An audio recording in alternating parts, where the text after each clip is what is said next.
Hello and welcome back to the final squeeze of today's splash of paint, where it's time for leading SAA artist Jeremy Ford to add the final finishing touches to today's Try Your Hand Out Winter Wonderland pastel project.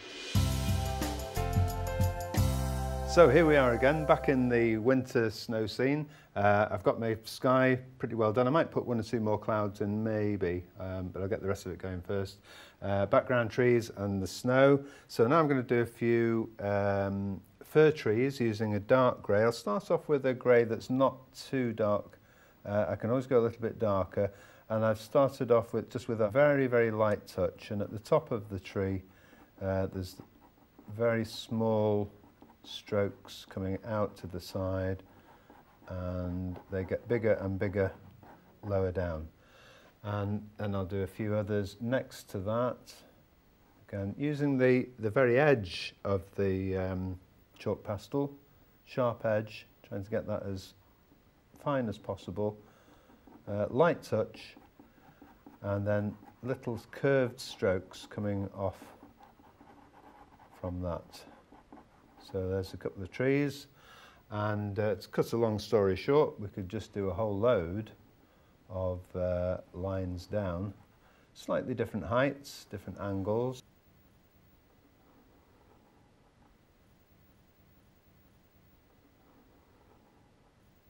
And then it's quite scribbly, really, not too fussy.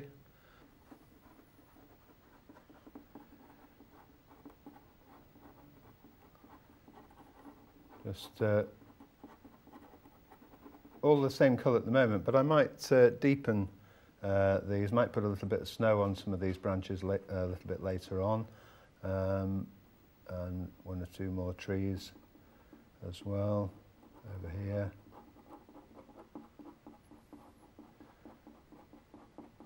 So I'm not pressing very hard at all. If you press too hard, sometimes you can get a little bit too much dust.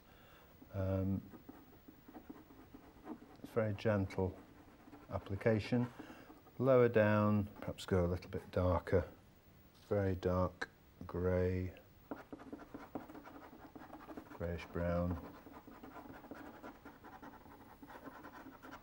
and even black.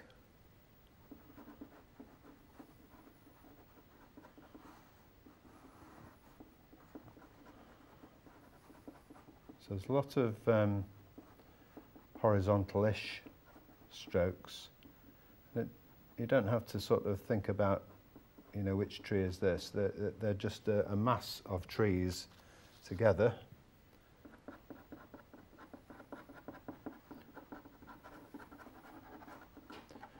And on the other side, same thing over here.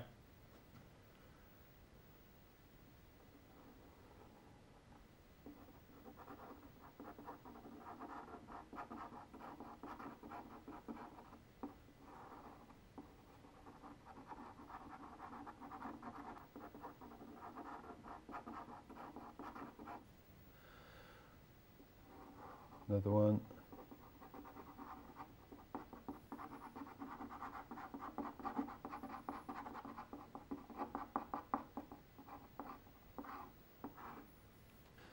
Let's grow this one a little bit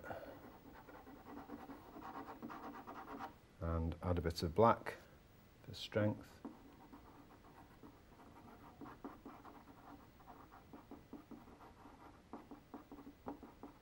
I don't want to smudge those too much, but I'm going to use a pastel blend. It does the same job as your finger, but it's a little bit more careful. I'm just working that into the paper a little bit. It's made of rubbery plastic, and where your finger might just be a little bit too clumsy, this is a bit more specific.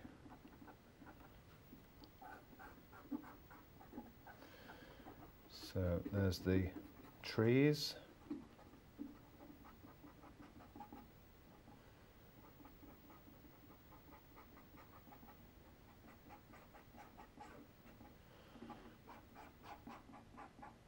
Just smudge the lower part of those trees a bit. We'll put in some white in here.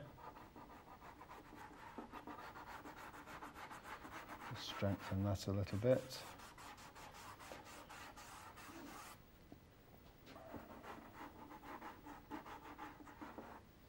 And a little bit of shading, pale grey at the bottom of those trees.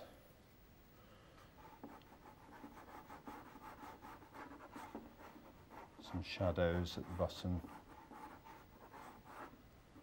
Soften that a little bit. I feel another tree coming on here. Just bring them out a bit wider.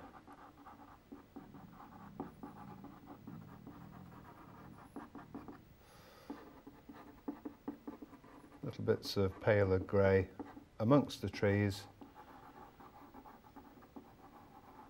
Give the impression of snow on some of the branches. And then a bit more dark in the immediate foreground.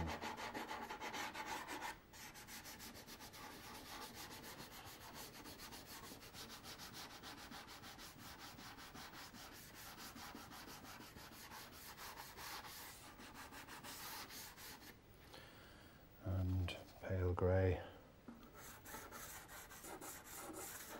Just to break it up a little bit so there's not too much of the same colour everywhere. Now there's going to be some people walking in this direction from over there. So the people are just going to be small carrot shapes. I'll do one with a brown colour about here that will be half above the horizon and half below. Just breaking up that strong horizontal. Quite dark, almost silhouettes, one in grey, one in brown. Using the tip of the pastel, won't bother with any great detail at all, really, but just an impression. Now I want to push them into the paper a little bit so they're not too sharp, and my finger would just be a little bit too clumsy.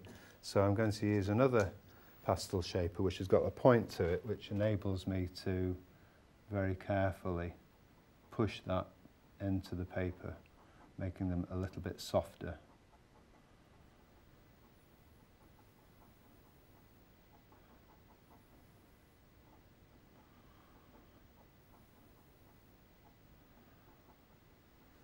So there's the basic shapes of the figures. Well huddled, thick coats on for the cold weather. Maybe a little bit of white on the edge.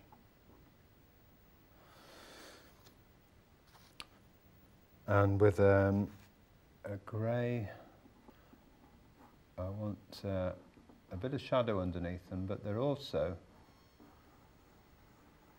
walking along a path. Very, very light path, so there's some footprints there. I don't know whether these people are coming or going. It doesn't really matter. They could have already been and be going back. Or they could be coming towards us. I think just put one or two more bits of trees in here. Thicken the wood up a bit.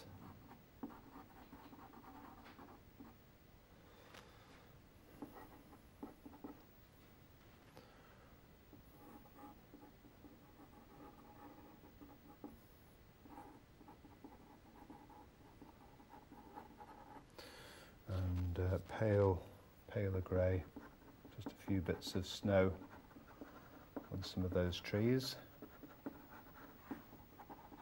here and there. I think white would be too severe, but this grey seems to work. Pale grey.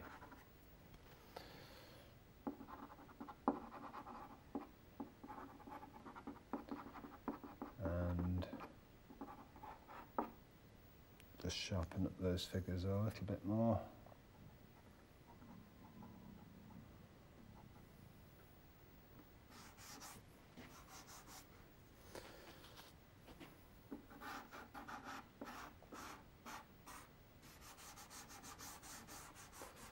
That just breaks it up a little bit, the footprints, and some little bit of white.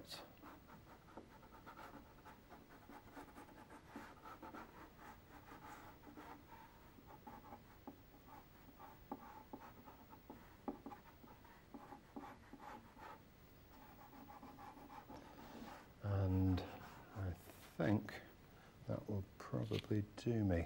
I'm starting to fiddle a bit now, so there's the people coming towards us or going away from us, doesn't really matter.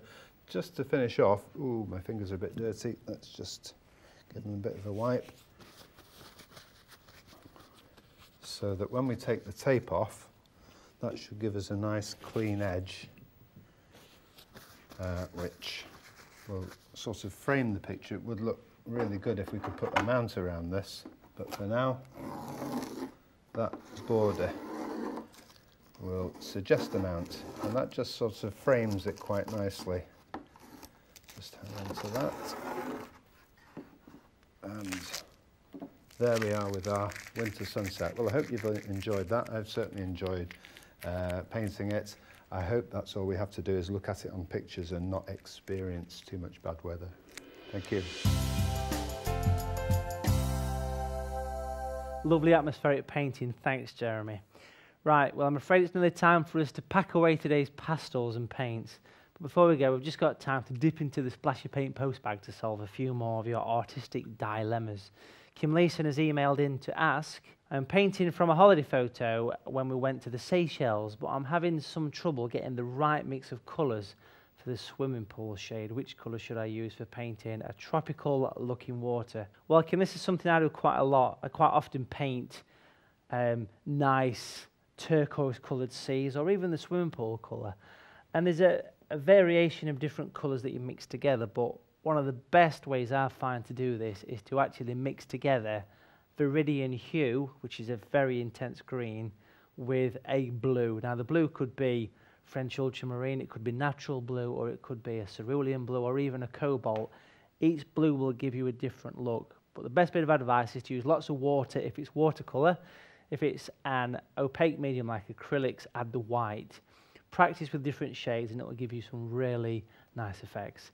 And finally, Mark Aldridge has been in touch to ask, do you have any suggestions for tracing onto velour paper for pastel painting without leaving dents on the surface? Velour prints well on my computer printer, but when I've tried tracing the image onto it, I always get deep indentations. Try using trace down paper with a soft pencil, which shouldn't indent the velour too much. The graphite in the trace down will transfer very easily, so only a little bit of pressure is needed. If you use quite thick paper for your reference photograph, that will also help, as it will absorb some of the pressure. But trace down still leaves that nice outline. Well, that's all we've got time for today, folks, but remember, for more inspirational advice and top tips to support you on your artistic journey, visit saa.co.uk or email us at splashofpaint@saa.co.uk and we'll do our very best to help. Join us next time for another colourful edition of A Splash of Paint. If you'd like to receive a regular Splash of Paint, sign up to the SAA's free e-newsletter. Visit www.saa.co.uk. We'll make sure you get all the latest news, exclusive offers and events delivered direct to your desktop.